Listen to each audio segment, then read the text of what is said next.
万年的积蓄，漂洋过海的来看你。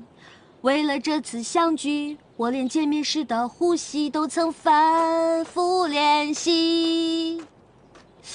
你来干嘛来了？我是不想来的，可是昨天皇祖母问我和绿篱的感情怎么样了，我却答不上话来，她就让我每隔3天来一次，和绿篱培养一下感情，所以我就来了。哎呀，就算你不来，我也正要去找你呢。趁着绿篱出去了，我有件事情要跟你交代一下。又有事情交代我？这个第一呢，绿篱可是我的一块心头肉，把她许配给你，我是100万个不愿意。你要是敢对她不好，小心我不放过你啊！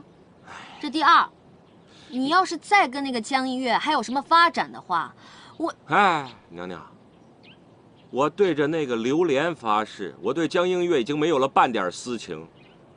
少跟我来这套。哥们儿的意思就是，如果你还想跟那个江氏有点什么，也没关系，不是不可以，但咱不能让绿篱知道了，免得她伤心啊。哎呦，娘娘，瞧你把我想成什么人了？